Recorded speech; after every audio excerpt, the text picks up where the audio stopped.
persiapan bekal keagamaan yang apa namanya yang matang sehingga nantinya ketika kita menjalani hubungan rumah tangga sesuai dengan tujuan awal, yakni kita semua nanti akan mendapatkan rumah tangga yang sakinah mawaddah warahmah.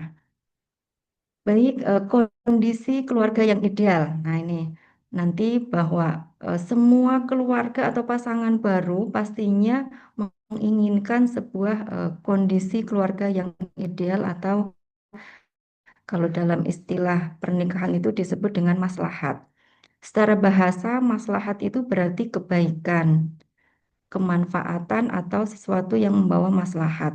Yang artinya bahwa kita membangun sebuah rumah tangga itu tidak hanya em, menghasilkan kebaikan, tidak hanya memunculkan kebaikan untuk pasangan tersebut, akan tetapi diharapkan juga membawa maslahat untuk lingkungan sekitar, sosial masyarakat yang lain. Jangan sampai kita menikah atau membangun sebuah rumah tangga, tetapi tidak menjadikan maslahat yang lain atau istilahnya Jawanya itu ngerepoti, bahkan malah merepoti eh, apa namanya rumah tangga yang lainnya begitu. Maka dalam konteks keluarga, keluarga maslahat adalah keluarga yang dibangun atas dasar iman, kasih sayang, nilai-nilai Islam sehingga mampu menghadirkan kebaikan-kebaikan bagi anggotanya. Anggota di sini ya pasangan, suami istri, masyarakat, kemudian yang jelas bahwa kita menikah itu ya tidak lain tujuannya adalah menuju ridho dari Allah Subhanahu wa Ta'ala.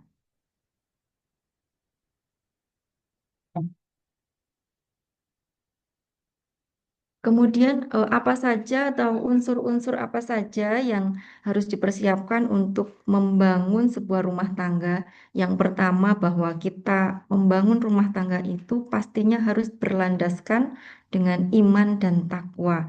Maka jadikan agama sebagai pedoman dalam menaungi rumah tangga. Jadi patokan kita dalam menikah adalah agama. Kemudian bahwa unsur untuk membangun rumah tangga adalah kami yakin bahwa semua keluarga pasti yang diinginkan adalah keluarga yang sakinah, mawadah, warohmah. Maka eh, yang harus ada ketika kita membangun rumah tangga adalah sakinah, mawadah, dan warohmah. Apa itu sakinah? Sakinah itu adalah ketenangan. Maka kita menikah, kita ijab kabul, kita apa namanya eh, menikah dengan pasangan yang dicari pastinya adalah sebuah ketenangan. Kemudian unsur yang lainnya adalah mawaddah. Apa itu? Mawaddah itu adalah cinta. Maka dalam sebuah rumah tangga itu yang salah satu unsur yang kuat untuk membangun sebuah rumah tangga adalah cinta. Maka mudah-mudahan kita semuanya pasangan-pasangan caltin dari KUA Kecamatan Bayan ini pasangan hari ini adalah pasangan yang memang sudah dimodali dengan cinta. Kemudian selanjutnya adalah warohmah. Apa itu warohmah? Warohmah itu adalah kasih sayang. Nah, tingkatan rohmah ini itu sudah di atasnya cinta. Kalau cinta adalah pondasinya, maka ketika dalam sebuah keluarga sudah terjalin hubungan yang sakinah, ketenangan, kemudian adanya cinta dalam membangun rumah tangga, maka yang terakhir tingkatannya adalah rohmah. Rohmah itu adalah kasih kasih sayang. Kemudian yang tidak harus tidak boleh diabaikan bahwa dalam membangun rumah tangga itu selalu harus memperhatikan hak dan kewajiban. Maka nanti pasangan suami istri harus seimbang dalam menjalankan hak dan kewajibannya. Yang perlu diingat bahwa eh, posisi suami di sini adalah sebagai qawam, itu adalah pemimpin. Maka istri adalah berlaku sebagai pendamping yang saling melengkapi. Kemudian dalam bangun rumah tangga berikutnya adalah harus bisa menjalin komunikasi yang baik. Karena keberlangsungan rumah tangga ibadah yang sangat lama ini kuncinya ada di komunikasi. Kalau sebuah rumah tangga itu tidak terjadi komunikasi yang baik, maka biasanya rumah tangga tersebut tidak akan berlangsung dengan lama. Mudah-mudahan kita semuanya nanti bisa menciptakan sebuah rumah tangga yang open-minded, yang terbuka. Maka komunikasi adalah langkah awal untuk membangun keterbukaan. Karena biasanya apapun dalam permasalahan rumah tangga itu akan dapat diselesaikan dengan musyawarah atau dengan komunikasi yang baik. Kemudian berikutnya adalah mendidik anak dengan nilai Islami. Nah, pastinya sebuah pasangan rumah tangga setelah menikah nantinya proses berikutnya adalah kita mempunyai anak dan tugas dari pasangan adalah mendidik anak. Maka tugasnya adalah bagaimana nanti ketika masing-masing pasangan sudah mempunyai anak harus bisa menanamkan akidah, kemudian ibadah dan akhlak sejak dini untuk anak-anak kita yang pastinya harus berpondasi dengan nilai-nilai agama. Kami harapkan nantinya dalam mendidik anak itu masing-masing pasangan harus punya tanggung jawab yang sama. Maka kadang masih ada beberapa pasangan yang patriarki bahwa mendidik anak itu adalah tugas istri, kemudian tugas suami adalah full untuk mencari nafkah kan. Tetapi di era hari ini itu sudah tidak begitu relevan untuk apa namanya menanamkan atau pembagian tugas untuk tanggung jawab mendidik anak. Maka mudah-mudahan nanti pasangan-pasangan ini, pasangan-pasangan calon pengantin ini mampu untuk membagi tanggung jawab masing-masing. Kemudian berikutnya adalah bahwa membangun rumah tangga itu harusnya mampu atau dapat memberikan manfaat bagi masyarakat. Paling tidak menjadi teladan dalam sikap sosial, bermasyarakat, dan menjaga ukhuwah. Jangan sampai seperti yang marak terjadi di pola kehidupan keluarga hari ini bahwa tidak seimbangnya antara pemasukan kemudian dan pengeluaran maka yang terjadi adalah apa namanya dengan adanya nanti akan dibahas tantangan keluarga hari ini berkaitan dengan apa majunya teknologi, kemudahan-kemudahan di media sosial, kadang yang menjadi masalah adalah ketika masukan dan pengeluaran tidak seimbang, kemudian tanpa adanya komunikasi yang baik, banyak apa ya hari ini tuh untuk menyelesaikan masalah ekonomi banyak jalan pintas. Salah satunya adalah dengan pinjaman online dan lain-lain. Maka jangankan pinjaman online, kadang harus pinjam ke tetangga dan apa namanya ya teman dan lain-lain itu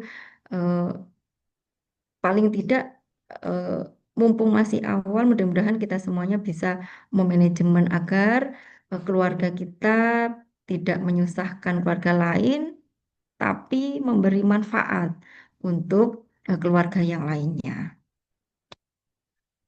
Kemudian jati diri suami istri sebagai Abdullah dan Khalifah fil ard ini artinya bahwa setiap kita manusia itu pastinya ya hamba ya hamba menghamba hanya pada Allah kemudian memaksimalkan kemaslahatan di dunia dan yang paling penting adalah ketakwaan adalah ukuran kemuliaan maka eh, semulia-mulianya sebuah rumah tangga adalah yang memperlakukan pasangannya dengan baik. Ukurannya apa? Ukurannya adalah ketakwaan.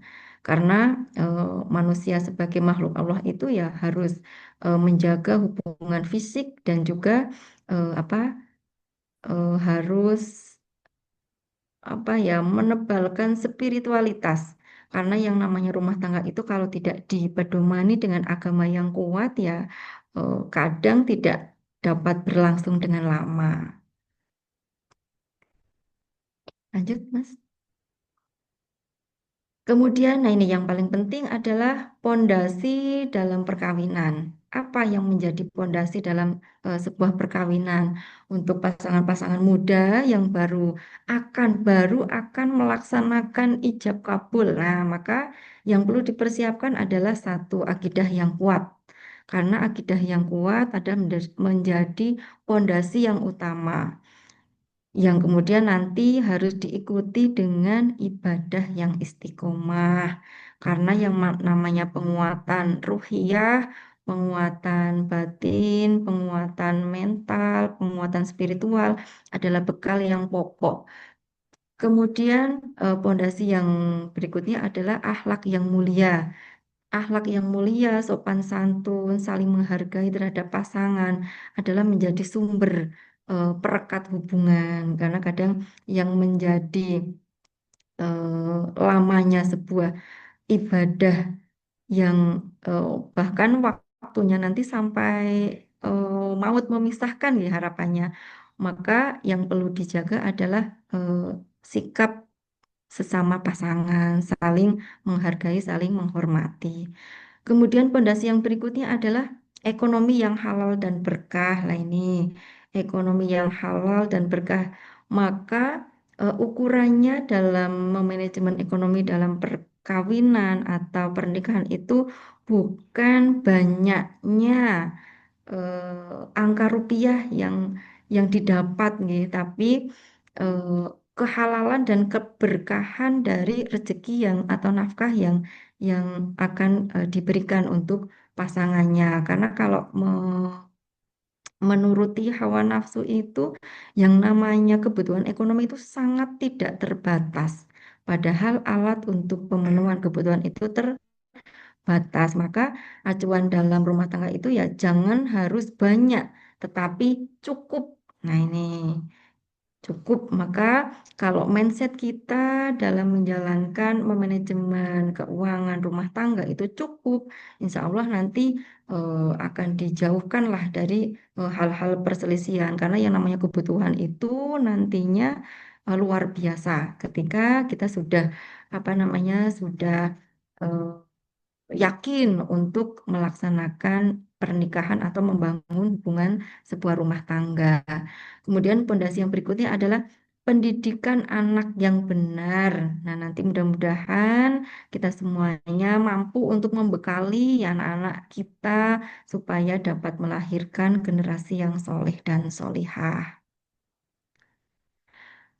Kemudian ini tujuan dan relasi perkawinan, bahwa tujuan sebuah perkawinan itu semua cita-cita rumah tangga pasti eh, menginginkan sebuah keluarga yang sakinah, mawadah, warohmah. Nah, sakinah ini adalah kondisi ketenangan jiwa, ya sudah tadi disampaikan di depan.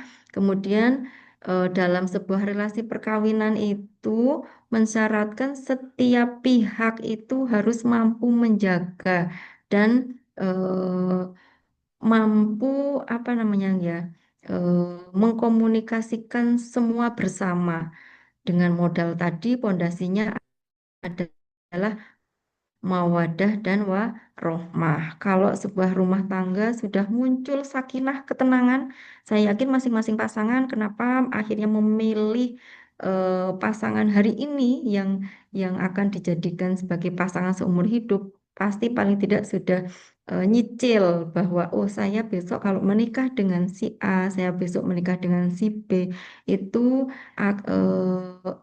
merasa cocok dan merasa tenang lah. Maka inilah modal modal utama untuk apa namanya menjalani sebuah relasi perkawinan.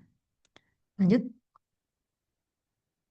Kemudian, nah ini yang harus kita pahami bersama bahwa tujuan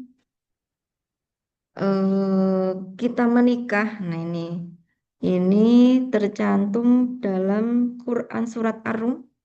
Wa min ayatihi an khalaqalakum min anfusikum azwaja litaskunu ilaiha wa ja'ala bainakum mawaddata wa rahmah inna fi dzalika la ayatil liqaumi yatafakkarun. Nah ini Dan sebagian dari tanda-tanda kekuasaannya adalah dia ciptakan dari diri kalian pasangan suami istri untuk kalian agar kalian merasa tenang jiwanya terhadap pasangan dan dia jadikan rasa cinta kasih di antara kalian sesungguhnya dalam hal demikian tersebut ada tanda-tanda bagi orang-orang yang berpikir. Nah, dalam ayat ini ada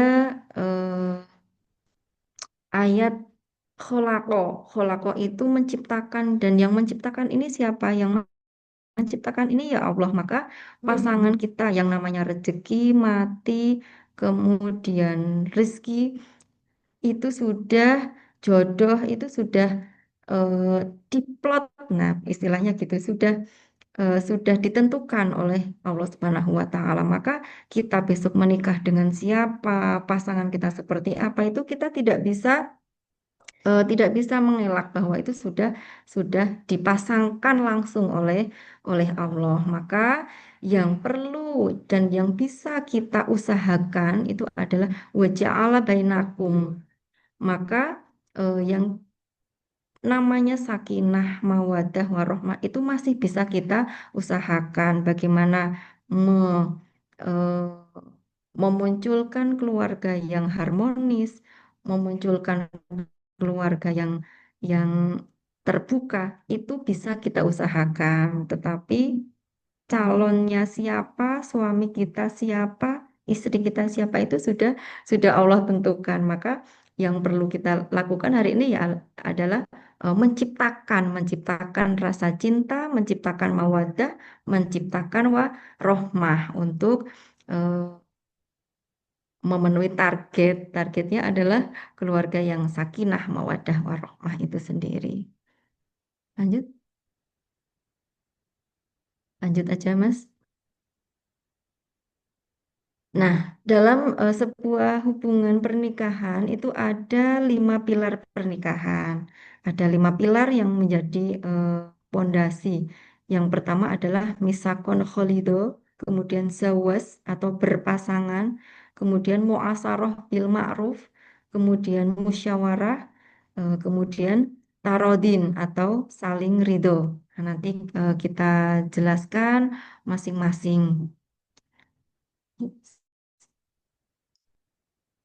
Yang pertama adalah zawaj. Zawaj itu pasangan. Maka masing-masing kita sudah hari ini posisi para catin sudah menemukan pasangannya. Nah, maka nanti setelah menikah, masing-masing pasangan akan melakukan sebuah janji seumur hidup. Kalau istilahnya di bimbingan keluarga Sakinah atau di Binwin adalah misakon holido, yaitu janji kokoh di mana seorang pasangan suami istri sudah melafalkan ijab dan kabulnya yang itu akan apa ya akan dipertanggungjawabkan selama nanti seumur hidup. Maka setelah zawaj berpasangan kemudian melaksanakan janji kokoh atau misakon kholido. Kemudian berikutnya adalah muasaro bil ma'ruf. Maka pilar dalam keluarga nanti ketika menikah adalah muasaroh bil ma'ruf. Suami dan istri saling memperlakukan pasangannya secara martabat. Pastinya eh, impian dari seluruh pasangan adalah mempunyai keluarga yang damai, keluarga yang harmonis, kemudian ekonominya cukup. Maka salah satu kunci untuk eh, memperoleh keluarga yang harmonis, rezekinya banyak adalah ini apa? Muliakanlah pasangannya gitu. Jadi nanti suami bisa memuliakan istrinya setelah istri merasa hak dan apa namanya terpenuhi, insya Allah nanti akan ada feedback kembali untuk suami. Maka kadang feedbacknya luar biasa, bisa berupa rezeki yang mudah, rezeki yang banyak, Maka yang namanya muasyarah bil ma'ruf ini sangat penting, memperlakukan pasangannya dengan baik, saling memuliakan pasangannya masing-masing. Kemudian pilar yang keempat adalah muasaroh bil. Setelah muasaroh bil ma'ruf adalah musyawarah. Tadi itu sudah disampaikan ya bahwa dalam kunci rumah tangga yang baik adalah komunikasi yang terbuka. Kemudian yang terakhir adalah ridho suami atau istri. Maka apapun yang akan dilakukan oleh masing-masing pasangan, baik suami dan istri, harusnya adalah saling ridho. Saling ridho itu ya saling rela, tidak saling ikhlas. Jadi tidak ada hal-hal yang apa tidak terbuka antara masing-masing pasangan. Lanjut Mas. Nah, mungkin terus aja sampai tantangan. Nah, ini relasi ya, relasi dulu. Relasi suami istri itu bukan seperti lilin ya. Kalau filosofi lilin itu rela dirinya hancur untuk menerangi orang lain. Maka kalau relasi dalam sebuah pernikahan itu tidak seperti lilin. Kalau lilin itu akan meleleh, meleburkan diri sendiri demi menerangi orang lain, tapi yang diharapkan dalam sebuah rumah tangga itu ya semua saling menerangi, ada kemanfaatannya. Sakinah harmonis itu membahagiakan orang lain dan membahagiakan diri sendiri. Jadi, kalau dalam sebuah rumah tangga itu yang selalu berkorban adalah istrinya yang capek dengan apa namanya kegiatan rumah tangga, menyelesaikan pekerjaan rumah tangga sendiri. Nah, ini indikasi belum harmonis ini, indikasi belum sakinah ini. Maka eh, harusnya ya saling memberikan kebaikan antara anggota keluarga dan kepada dirinya sendiri. Maka harusnya ya saling bahagia, saling menerangi, tidak seperti lilin yang akhirnya lilinnya meleleh, tapi yang lain eh, merasakan kemanfaatannya. Kemudian jangan menggunakan komunikasi batin, tetapi harus menggunakan komunikasi asertif. Artinya kadang ini psikologi perempuan itu kepinginnya ya pasangannya sudah tanggap dengan apa yang dimaui oleh istri. Maka kadang ya suami tidak bukan dukun ya, bukan bukan mampu membaca telepati, maka yang baik adalah apapun yang diinginkan oleh pasangan harus dikomunikasikan dengan baik. Lanjut, lanjut. Nah, ini tantangan dalam perkawinan. Nah, ini maka ketika sudah memahami pondasi-pondasi dalam rumah tangga dan ternyata dalam rumah tangga itu kita punya beberapa tantangan dalam perkawinan. Yang pertama, kalau dulu masalah utama dalam perkawinan adalah yang urutan pertama itu ekonomi. Tapi untuk hari ini ternyata yang menjadi permasalahan yang utama adalah perkembangan teknologi dan media sosial. Karena kadang hancurnya rumah tangga itu bukan karena masalah ekonomi, tetapi karena penggunaan media sosial yang kurang bijak. Maka nanti eh, apa ya, dalam penggunaan media sosial mengikuti tren-tren hari ini, FOMO, apa semua apapun diupload di media sosial, berkenalan dengan pasangan lain melalui media sosial. Nah, ini harus harus punya rem, harus ada rem. Karena ternyata banyak pasangan yang hancur karena apa ya tidak bijak dalam penggunaan media sosial. Bahkan hari ini yang namanya handphone, HP itu masing-masing orang kalau dalam rumah itu ada 5 orang, 5 kepala, lima jiwa ya masing-masing orang itu sudah punya handphone masing-masing. Maka kadang sudah tidak lagi hidup bersama, tapi hanya tinggal bersama. Bagaimana tidak? Karena masing-masing ya kumpul satu keluarga, ada 5 orang dalam keluarga tersebut, tetapi tidak saling komunikasi, hanya tinggal bersama, bukan hidup bersama. sama, semua asik dengan gadgetnya masing-masing. Kemudian tantangan yang kedua adalah krisis moral generasi muda. Banyak generasi-generasi hari ini yang sudah FOMO dengan apa info-info dari luar, kemudian moral yang sudah sangat krisis karena itu tadi pengaruh media dan teknologi. Kemudian, nah ini ranking ketiganya justru malah permasalahan ekonomi keluarga. Maka dalam tantangan persoalan ekonomi ini ya harus ada manajemen yang baik tentang nanti pengelolaan keuangan, yang pasti harus ada tujuan yang sama, harus punya visi misi yang sama. Rumah tangga mau dibawa kemana? Pastinya masing-masing pasangan itu punya cita-cita dalam mengelola hubungan rumah tangga. Oh, tahun sekian kita bangun rumah, tahun sekian kita punya kendaraan sendiri, tahun sekian kita daftar haji misalnya, tahun sekian kita sudah harus mensekolahkan anak, tahun sekian anak-anak besar kuliah. Nah, maka target-target itu sudah harus mulai eh, direncanakan di awal-awal pernikahan.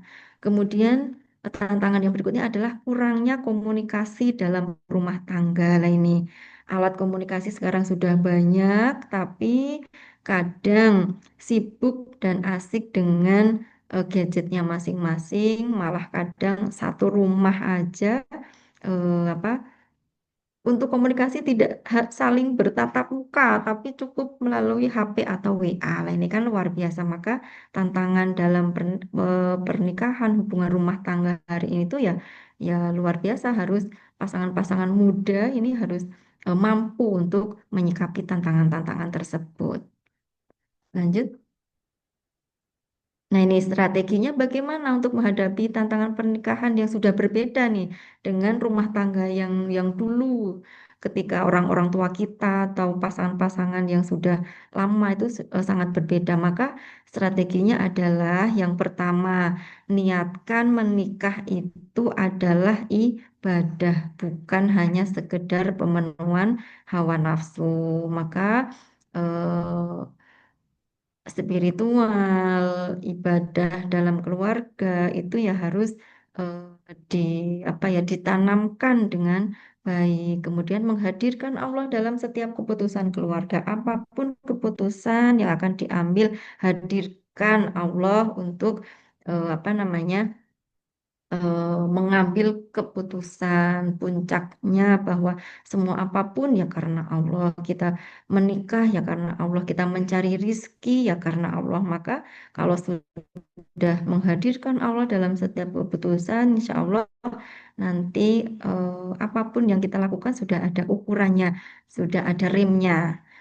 Kemudian menjaga kewajiban suami istri sesuai syariat.